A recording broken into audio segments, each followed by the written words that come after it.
Mungu li hai, asante kwa ajili ya neno lako, likatupe mzigo wa kuja mbele ya uso wako kwa kushukuru zaidi na kusema asante zaidi, katika jina la Yesu Kristo, amen. Naomba vijana wa kanisa hili tusimame. Sasa kuna mtu hapa na 45 alafu anajiita mzee. Usikaribishe magonjwa ya kisukari, usikaribishe magonjwa ya mifupa. Watu wengi mna wrong interpretation, mna tafsiri mbaya. Ukisikia vijana kanisani unasema au teenager, sweet teenager, au teenager sana, Bwana Yesu asifiwe. Listen, tunapozungumza vijana, any person who have a vision, mtu yote mwenye maono, Biblia imemfanyia consideration. Biblia inamuita yeye ni kijana. Na wengine nawajua hapa, yani wako kwanza ndo wabichi, wanafote wamekaa. Yani mtu anafote ni mbichi kabisa, yani bado amefanyaje? Amekaa. Bwana Yesu asifiwe. Tunaposema kwamba tuna program ya vijana, Bwana Yesu asifiwe, hatujui kuzungumza masuala ya kuoa na kuolewa, sawa? We speak about the vision. Bwana Yesu asifiwe. We speak about what? Vision. Kwa juzi nilikuwa na ubiri huku nafanya roko. Moja, mimi ni mchungaji kijana afu pia na unoko ule uchungaji wa zamani ule. Unajua uchungaji wa zamani wale. Unaona yani tulikuwa na lot of visitors. Tulikuwa tuna wageni wengi sana. Sasa nikasema sasa hawa ndugu zangu mchachi ambao mnapambana na maono yenu ambao hayatokei, wewe utaendelea kuwa winga mpaka lini? Njoo tuna connect pamoja. Si ndio Makagoro tunaunganisha power pamoja. Tukiunganisha nguvu pamoja, kwa sababu tunataka tutengeneze kwenye hizo ibada paka club. Watu wa finance wanakuwa na club yao. Sawa Yaani club ya kushare kazi, manini na nini, hakuna kushare umbea huko. Sawa Bwana Yesu asifiwe. Bwana Yesu asifiwe. Yaani huko atuzungumzia habari za kufanyaje? Za kusadikika. We speak about the reality of life. Sawa Wale vijana ambao bado wako chuo wanakuwa na klabu yao. Sawa Wewe sasa hivi ni mchungaji. Sasa mtu ananifuata na nafasi za kazi watu 20. Sasa we don't have any youth club. Unaona we don't have, hatuna klabu ya nini ya vijana. Kama tuna klabu ya vijana ambao tunakutana kwenye fellowship, tunasali pamoja, ni rahisi kudumbukiza huko. So unajua mchungaji akikulifaa mahali ni heshima kubwa. Wewe unachukulia poa tu kwa sababu ndio mazoea yako ni poa. When you pastor, I'm telling you, kuna mahali hauwezi ukapata chochote. We sought a pastor's signature, spiritual and physically. Sawa So tunapokuwa na hizo club, we share together. Bwana Yesu asifiwe. Tunashare nini? Yani sio vikundi vya kusema nimekuombea, nimefunga, nimeonyeshwa na kufa kesho. Umo tunazungumza about academic issues. Sawa Wale wafanya biashara, labda kuna mtu anataka ana mzigo, anataka mpi kijana ufanye.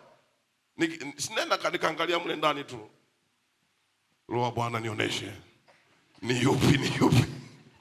Unaona? Lakini we don't have any association. Tunataka Jumapili na iwe shangwe tunaondoka. No. We need club. Bwana Yesu asifiwe. Sasa hatuwezi kuzijenga kwa kelele. Lazima tuwe na mfumo fulani wa maombi. Alafu tunakuwa nazo, alafu we speak the same language. Tunaongea lugha moja. Unajua yamkini mtumishi tunasema hapa pokea kazi, alafu kumbe kuna mtu yuko kwenye recruitment agency. Mgeukeje mzako, mgeuke mwambie mnaitwa nani? Maana kuna wengine hata majina mjuani. Mwambie mimi ni kijana. Yaani na mimi aliyekaa hapo chini na mimi namsema. Yaani kama unafote mjikalisha hapo chini, wewe ni nani? Listen to me. Tarehe 24 mwezi wa 7 tunamkesha.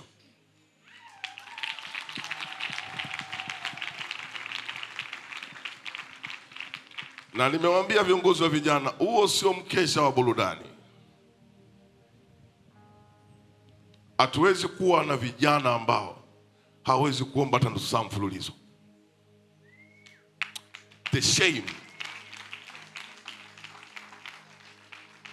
Ile shame. Hivi unafikiri mimi na wewe out. Hivi unafikiri nikifikisha miaka 70 the energy will be different. Sawa Nguvu itakuwa ni nini? Huo ni umri wangu, mke wangu, nakuwa na jeti, napiga tuluti, naenda huku natoa tu baraka. Unaniambiaje alafu? Huku napiga hivi, nimekula shati ya line ni nyeupe na swali ya kaki ya cadet na virovers. No tajiri ukizeka unakuwa hivyo. Unaona? Sasa tunautengeneza leo kwa kuwa pamoja. Kwa kuwa pamoja. Na hakuna kitu kizuri kama, simama tu mpaka nimalize kuongea. Na hakuna kitu kizuri kama umoja katika nini? Katika roho. Sisi wakati tunakuwa sisi wengine, hizo gatherings zilikuwa hazipo. Una kitu kinakusumbua, unaenda kumtafuta mtumishi. Kwanza kumfikia ni kazi. Kumfikia ni nini? Ni kazi. Kwa kuna mahali sisi tumekosea sana. Unajua kuwa chokora pia kwenye maisha haya. Kuwa chokora sio lazima uzaliwe mtaani. Hata kwenye maisha kuna mtu hapo, wewe una karia lakini chokora. Yaani leo ukitaka ukuze ujuzi wako, hauna mtu wa kwenda kumuuliza akakushauri katika good way.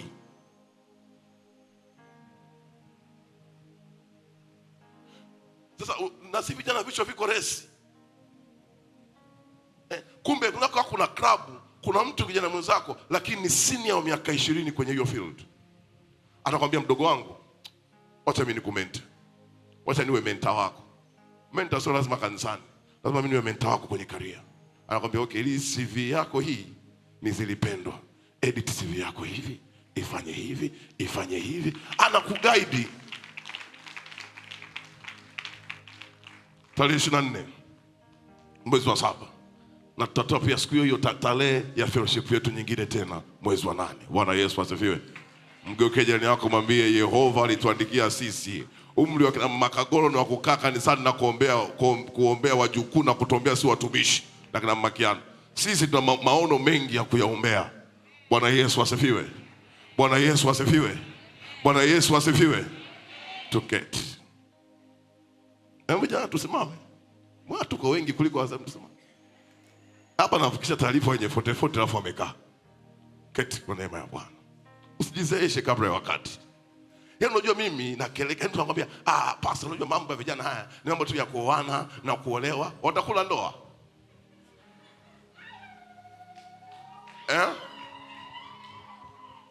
Bwana Yesu asifiwe.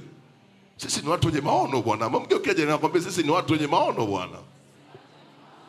Sisi ni watu wenye maono. Ndio maana mtu na miaka 30 kitu unafuata unazungumzia kununua jeti. Yaani unaiumba jeti yako namna hii. Kama itaishia kwenye chopa sawa, lakini ushaitamka kwa sababu you believe. Bwana Yesu asifiwe. Shukrani siku zote ni tafsiri ya kuitafuta sauti ya Mungu.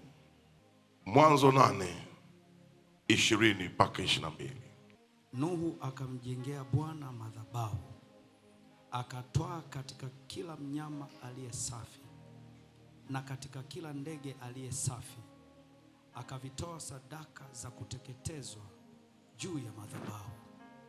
Bwana akasikia harufu ya kumridhisha. Bwana akasema moyoni, sitailaani nchi tena baada ya hayo kwa sababu ya wanadamu, maana mawazo ya moyo wa mwanadamu ni mabaya tangu ujana wake. Wala sitapiga tena baada ya hayo kila kilicho hai kama nilivyofanya. Muda nchi idumupo, majira ya kupanda na mavuno, wakati wa baridi na wakati wa hari, wakati wa kaskazi na wakati wa kusi, mchana na usiku havitakoma. Mtumishi rudia tena. Tarudia. Nuhu akamjengea Bwana madhabahu, akatwaa katika kila mnyama aliye safi na katika kila ndege aliye safi, akavitoa sadaka za kuteketezwa juu ya madhabahu. Bwana akasikia harufu ya kumridhisha. Bwana akasema moyoni, sitailaani nchi tena baada ya hayo kwa sababu ya wanadamu, maana mawazo ya moyo wa mwanadamu ni mabaya tangu ujana wake, wala sitapiga tena baada ya hayo kila kilicho hai kama nilivyofanya. Muda nchi idumupo, majira ya kupanda na mavuno, wakati wa baridi na wakati wa hari, wakati wa kaskazi na wakati wa kusi, mchana na usiku havitakoma.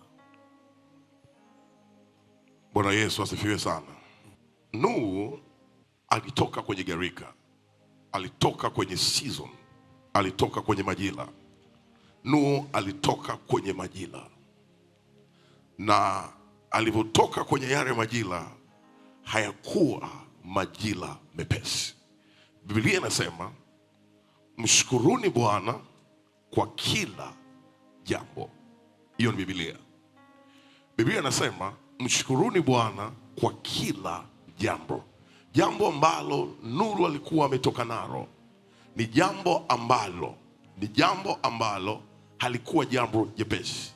Remind you, Nuhu alikuwa anaishi maisha hori, alikuwa anaishi maisha matakatifu.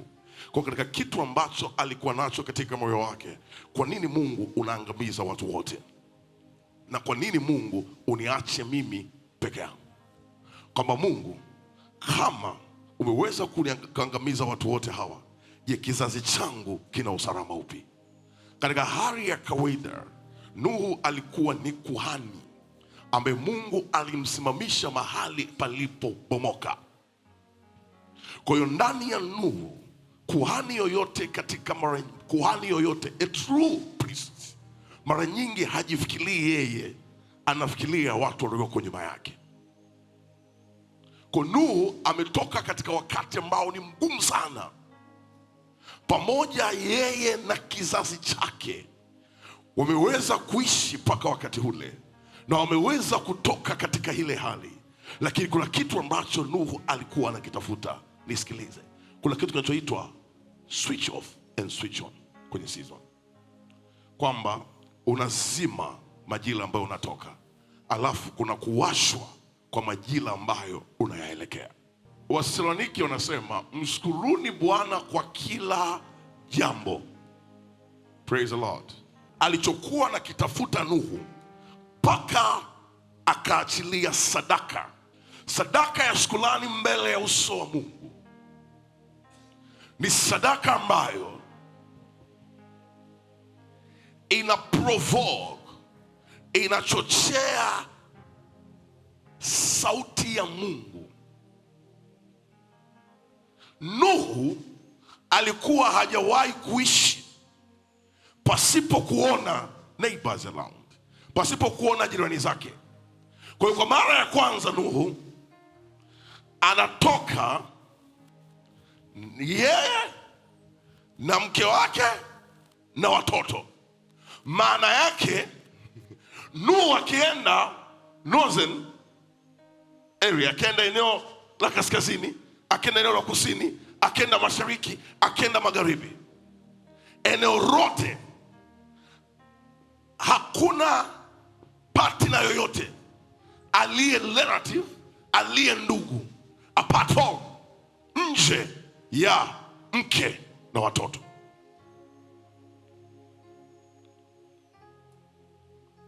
Praise the Lord. Praise the Lord. Praise the Lord.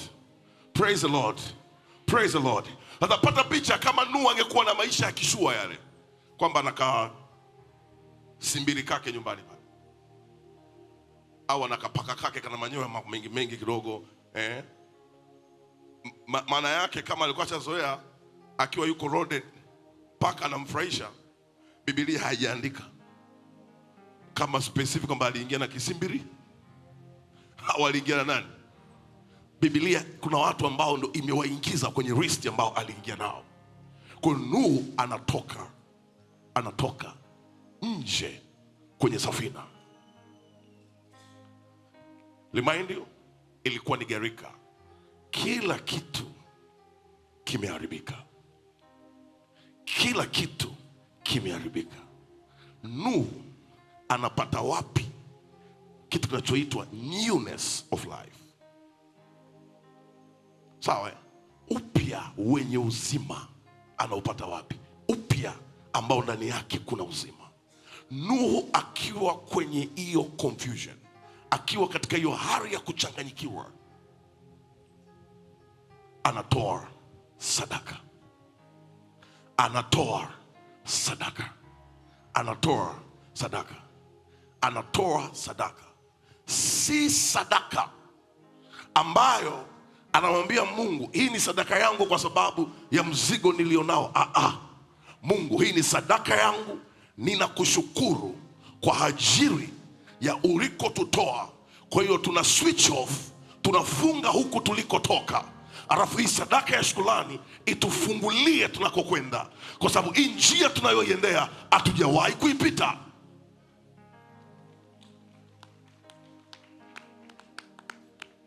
Ongeaje kidogo ongea jirani yako hapo.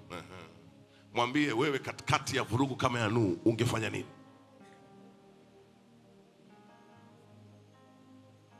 Yaani katikati ya vurugu.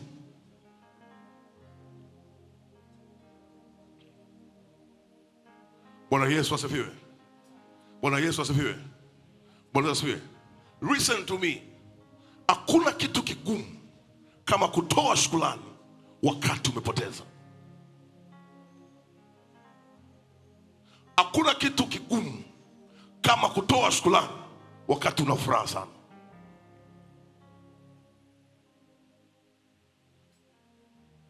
That's why watu wengi utawasikia, pastor, ule mlango umefunguka, lakini wacha nikajipange.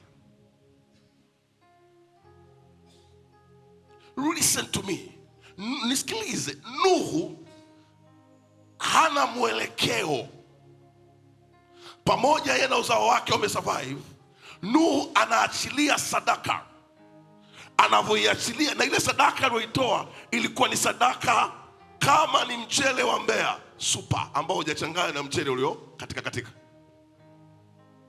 Anatoa sadaka ambayo ni super, sadaka ambayo ndani yake ina ubora. Na siku zote ubora wa sadaka hauko kwenye kiwango. Ubora wa sadaka ni jinsi anayetoa sadaka anavyoiona hiyo sadaka. Nuhu anatoa sadaka ambayo yeye aliona ni bora, kwamba Mungu, ninakushukuru, lakini hii njia siijui, hii njia sijawahi kuipita.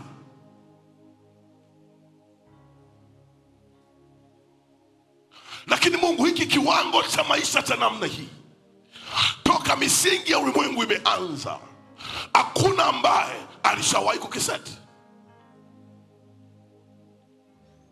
Ndio maana wazazi wengi ni rahisi kutuambia, mtumishi, omba mtoto wangu afanye masomo yake vizuri. Wakifauliki huko shuleni, wewe unajua kama mwanao kwamba alikuwa anapigaga F, ngoma ikasogea paka kwenye C, ni wachache wanarudi kumwambia Mungu asante.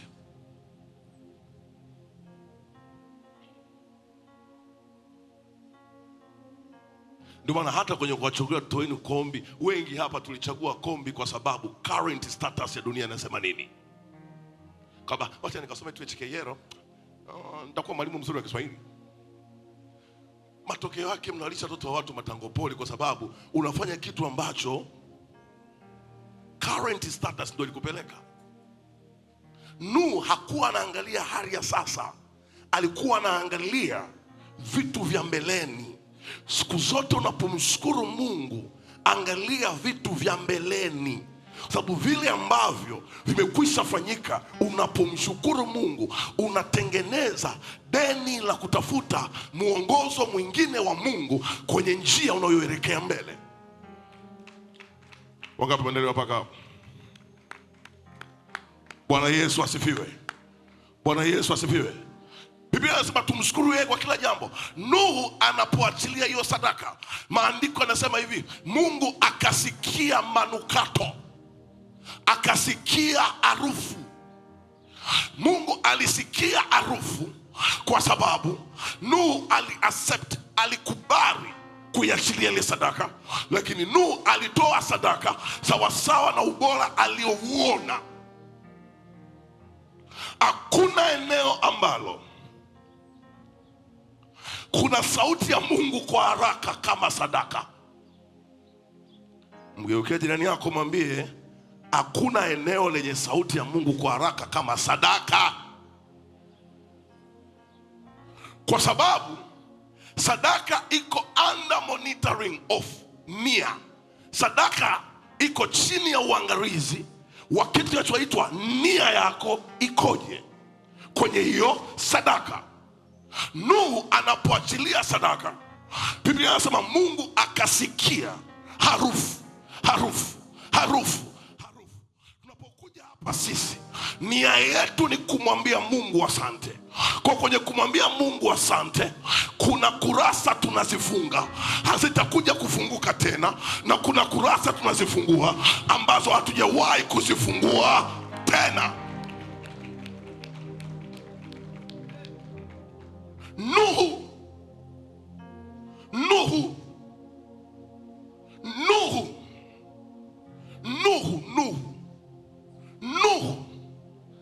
anashukuru.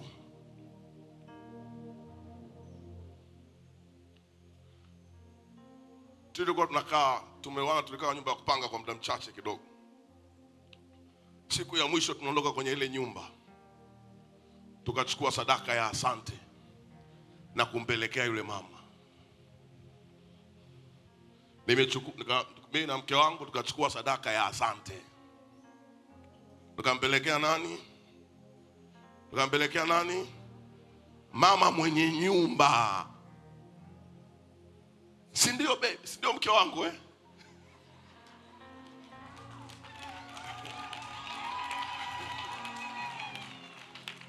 Doze. Sawa, nisikilize. Don't miss the point. Sawa, don't miss the point. Tukachukua sadaka, tukampelekea yule mama with one statement: mama, tunakushukuru. Tukamkabidhi. We are priests, lakini tukamwambia mama, speak a word.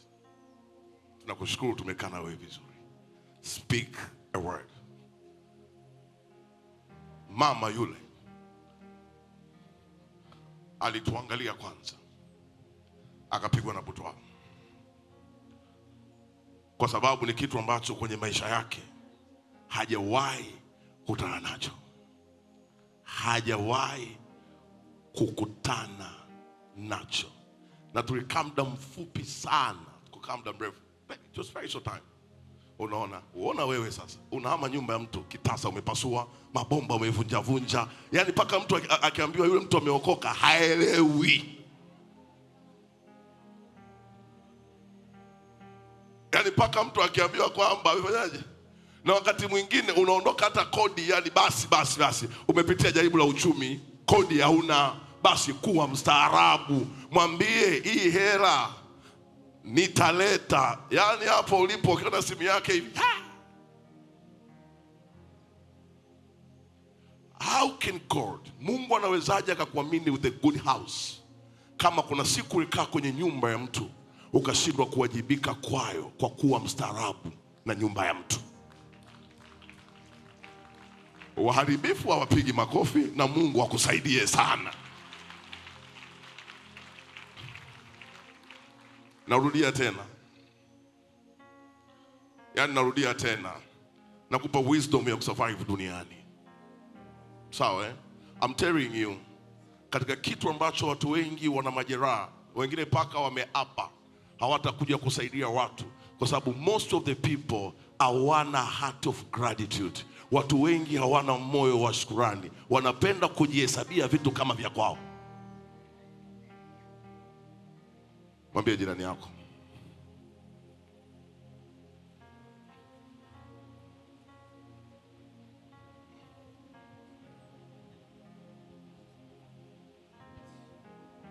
wewe mume wako amelipa ada za watoto, shukuru Mungu. Nakwambia shukuru Mungu. Kuna wanawake wenzako paka wakope vikoba. Ukigeuza tu kwamba si baba mtu, yani si baba mtu, si wajibu wake. Okay, hivi unafikiri kuna kitu kinaitwa souvenir, si souvenir, ambacho labda ukienda kwenye harusi ilikuwa zamani, unapewa kakainga chifu. Kale kaenga chifu kameandika nini pale?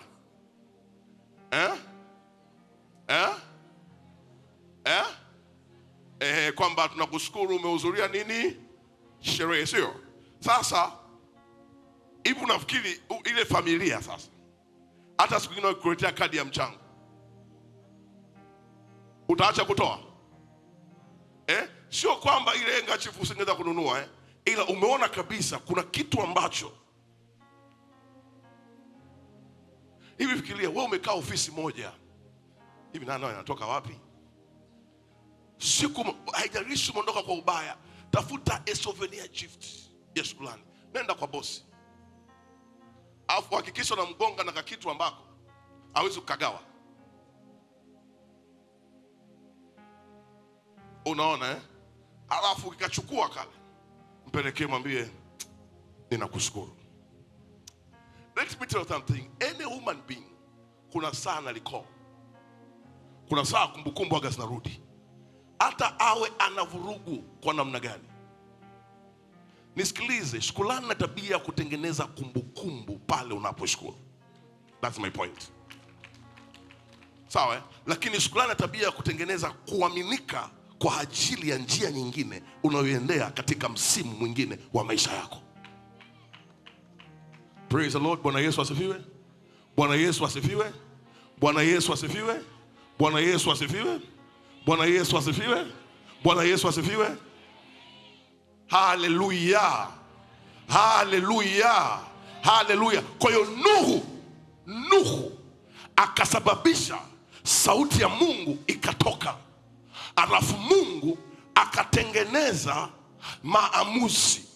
Kwa lugha nyingine, moyo wa shukrani unapofika mahali husika, shukrani yako ina uwezo wa kubadilisha maamuzi. Mungu akatoa maamuzi ya kwamba yeye kamwe hatashindana na mwanadamu. Mungu asingesema hivyo kama Nuhu asingetoa sadaka ya shukrani.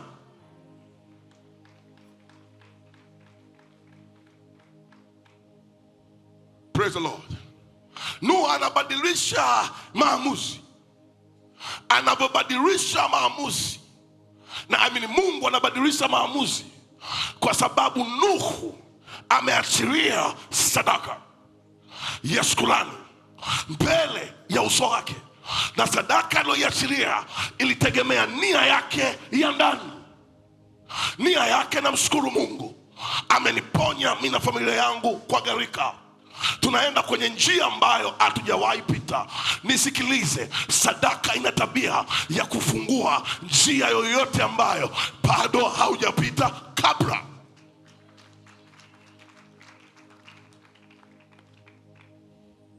Bwana Yesu asifiwe. Bwana Yesu asifiwe. Bwana Yesu asifiwe. Nisikilize, Biblia inasema toa mwili wangu kuwa dhabihu. Yaani kwamba mwili pia ni dhabihu ipendezayo mbele ya uso wa Mungu. Nisikilize, katika kila shukrani kuna maamuzi ambayo Mungu waga anayasema. Katika kila shukrani kuna maamuzi ambayo Mungu waga anayafanya. Unapokosa moyo wa shukrani, unatengeneza ukame.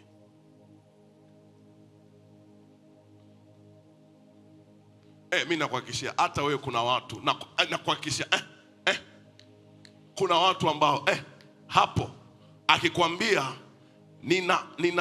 nimekwama, waga haujiulizi mara tatu.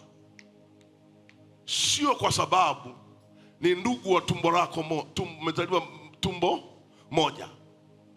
Ni kwa sababu ana moyo wa shukrani. Moyo wa shukrani sio paka mtu akuandikie maneno mengi ya kushukuru. Ni ile nia yake siku zote unaiona. ni ile nia yake. Siku tunaiona ya kwamba huyu mtu ndani yake aliniomba 10,000 nikampa buku moja au 2,000. Waga hanunguniki. Haumuoni hapa akinungunika. Kanisa, kwenye hii nusu mwaka tubadilishe mitazamo ya nia ya ndani. Tuache kulalamika, tunajikondesha, tunajifubaisha. Mioyo yetu ijae shukrani mbele ya uso wa Mungu. Unapita kwenye njia ambayo hauielewi, achilia sadaka yako ya shukrani mbele za Bwana. Nuhu alikuwa haielewi ile njia, akaiachilia sadaka yake ya shukrani. Alipoiachilia sadaka yake ya shukrani, mzee wa siku kule upstairs, kule juu kabisa, akasema sasa mwanadamu sitashughulika naye. Maana yake mawazo yake na vurugu siku zote. Ndio maana Mungu akatengeneza sasa mabadiliko ya tabia ya majira kwenye maisha ya mtu. Anasema mstari wa 22, pindi nchi dumupo, kwamba kuna majira haya na majira haya na majira haya na majira haya. Ndio maana watu wa rohoni waga washukuru kwa sababu wameona njia. Kuna saa mtu anashukuru hata njia haioni. Kuna saa mtu anaomba kazi, anasema kazi hata interview siitwi, lakini ni sadaka yangu ya shukrani. Indorokotaya bana, korokotaya baya. This is my prayer.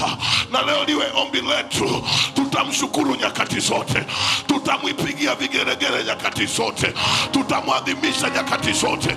Katikati ya shukrani yeye hutuinua zaidi. Katikati ya shukrani yeye anatusikia zaidi. Katikati ya shukrani kuna mabadiliko yanayotokea. Ibada ya leo itabadilisha vitu kwenye maisha yako.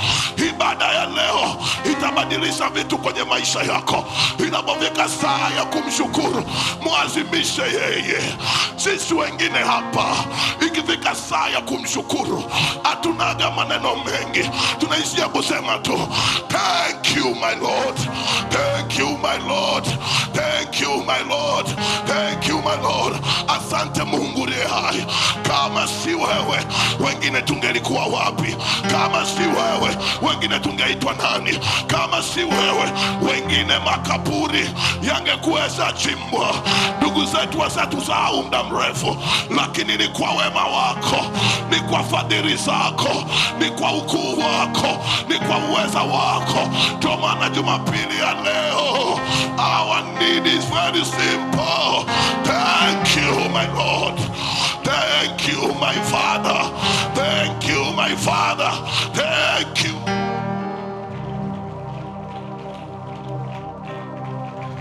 Hii ndio siku ambayo Nuhu alitengeneza taifa. Hii ndio siku ambayo Nuhu alitengeneza watu wapya ambao hawakuwahi kuwepo.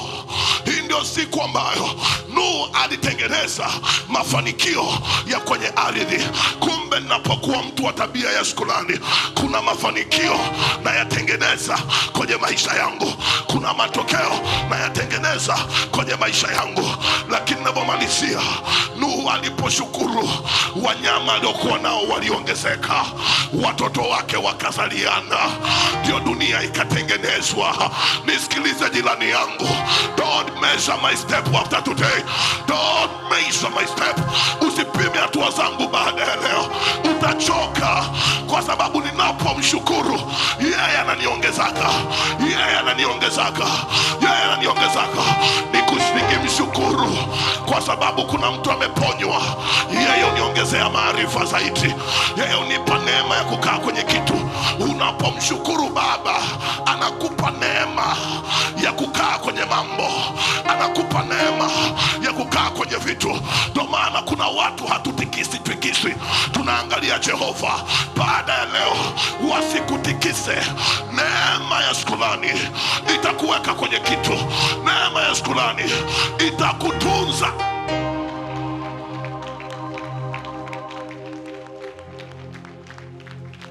Are we in agreement, church? This is my prayer. Neema ya shukrani ikakutunze kwenye vitu kwa muda mrefu. Kwa sababu ndani ya shukrani kuna utukufu, alafu kuna utukufu wa milele.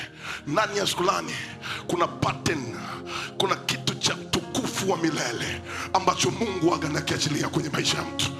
I declare under the influence of the Holy Spirit ya kwamba baada ya shukrani ya leo, chochote Mungu atakachokizalisha leo, akitakaa kwa muda mfupi, kitakaa kwa muda mrefu, akitakaa kwa muda mfupi, kitakaa kwa muda mrefu.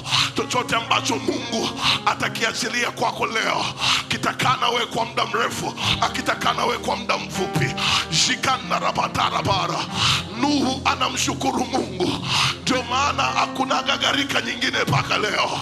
Sio kwamba sisi ni wema, sio kwamba sisi ni bora wanadamu.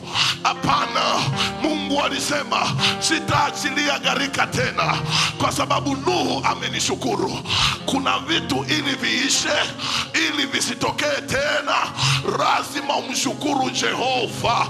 Kuna vitu ili visizaliwe tena katika uharibifu, ni lazima umshukuru Jehova. Yehova aliposhukuriwa, yeye mwenyewe hakutuma malaika, alishuka mwenyewe. Katika hilo hakutuma mtu, alishuka mwenyewe. Katika shukrani hatumangi mtu, anasemaga mwenyewe. Ndio maana katikati ya kushukuriwa akasema sitaangamiza tena dunia kwa gharika. Niko hapa kusema wacha tumshukuru kwa ajili ya nusu mwaka. Kuna mambo tumepitia miezi 6 iliyopita, hatutaki miezi tunayoelekea, hatutaki katika miaka tunayoelekea. Kwa nini tunaitokomeza? Kwa moyo wa shukrani, kwa moyo wa shukrani, kwa moyo wa shukrani. Mungu anamwambia mwanadamu, anamwambia Nuhu, mimi najua nguvu ya kiapo, najua madhara ya kiapo, ninajiapisa sio kwa ajili yangu, kwa ajili yenu. Kuna mambo Mungu unapomshukuru anaweka ahadi, si kwa ajili yako, ni kwa ajili yake yeye. Kwa hiyo lazima itimie, lazima itimie. Haleluya, haleluya.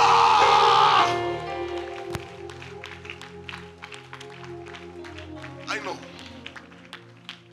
katikati ya kumshukuru kuna ahadi Mungu ataziweka kwa ajili yetu. Na ziko ahadi Mungu anazisema, na ziko ahadi ambazo Mungu anazificha. This is not a theory. I'm the product of thanksgiving. I'm the product of thanksgiving. This is not a theory. The reason you are feeling the anointing when I speak ni kwa sababu nimepita huko.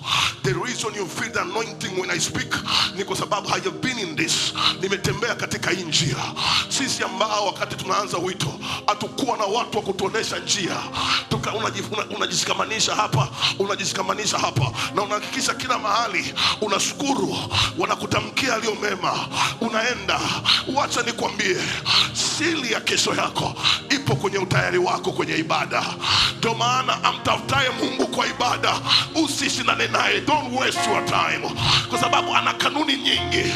Sababu haujui hapo alipofika amefikishwa na nini. Na usiofia sana mtu anayefikishwa kwa sadaka mahali fulani.